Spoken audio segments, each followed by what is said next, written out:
Donc oui, la question,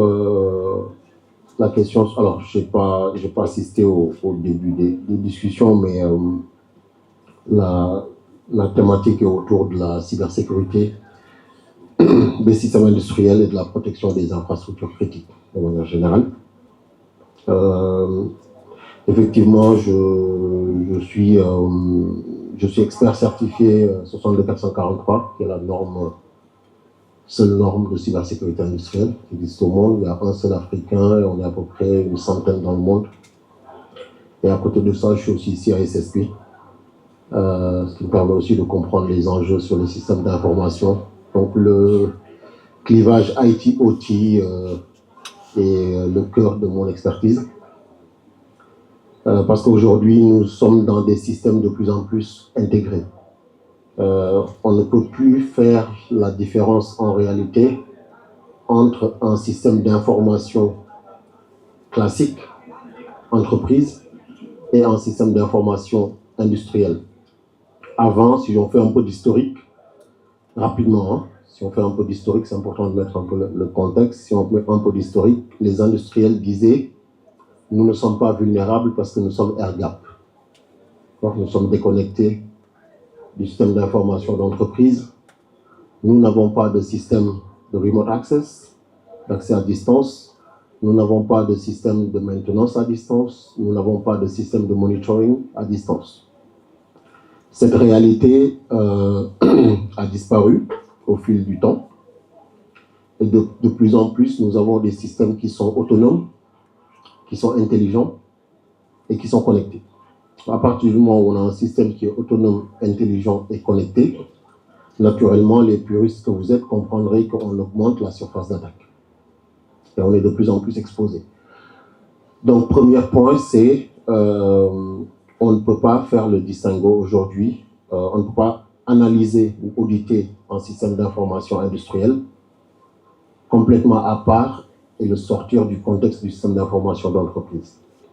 Moi-même, ayant vécu à Paris pendant 21 ans, et pendant les 10 ans que j'ai passé chez Schneider Electric, il m'est arrivé de prendre la main sur le dispatching national du Sénégal, depuis Paris.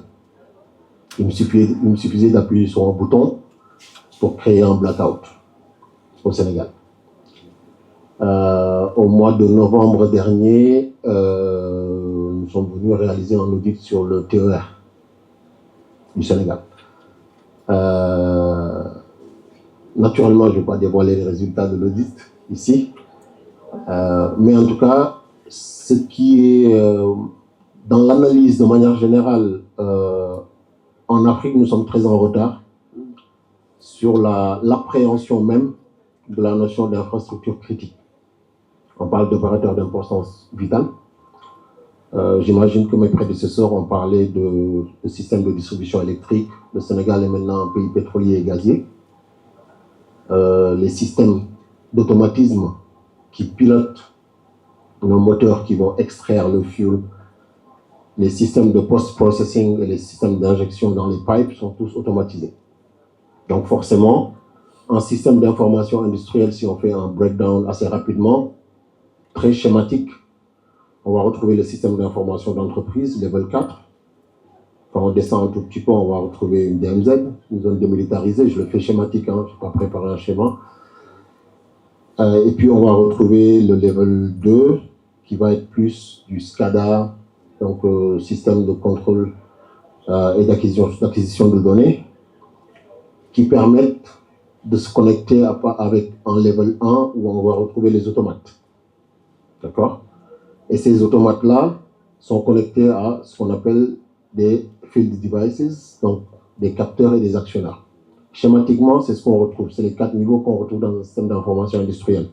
Niveau 4, SI de l'entreprise, donc ERP, CRP, mailing, système de gestion de production, donc plutôt des équipements informatiques et des équipements réseau. D'accord? Quand on descend, on va retrouver plutôt des serveurs de l'historian pour stocker des données, stocker des alarmes, des événements. Quand on descend un tout petit peu, on va retrouver donc les automates qui pilotent les modules d'entrée-sortie, les capteurs et les actionneurs. Et puis, en bas, tout à fait au niveau terrain, on retrouve ce qu'on appelle les field devices. Maintenant, comment on attaque un système comme ça? Alors, moi, j'étais en Ukraine. Donc j'ai audité le système électrique ukrainien après l'attaque qu'on appelle WannaCry. Donc WannaCry, c'est l'attaque qui a eu lieu sur le réseau de distribution électrique ukrainien et qui a causé un blackout pour 2 millions de personnes. L'attaque a duré, en termes d'exécution, elle a duré 10 minutes. En termes de préparation, elle a duré 6 mois. Rapidement, qu'est-ce qui s'est passé? On a envoyé un mail sur le système d'information de l'entreprise. Il y avait un manager qui était paresseux, qui voulait depuis son bureau pouvoir accéder au SCADA, à la salle machine. Il a demandé qu'on lui mette en place une passerelle. On lui a installé une liaison SSH qui lui permet de faire du bureau à distance, d'accéder en console sur les équipements industriels. Donc là, tout de suite, on a ouvert la porte.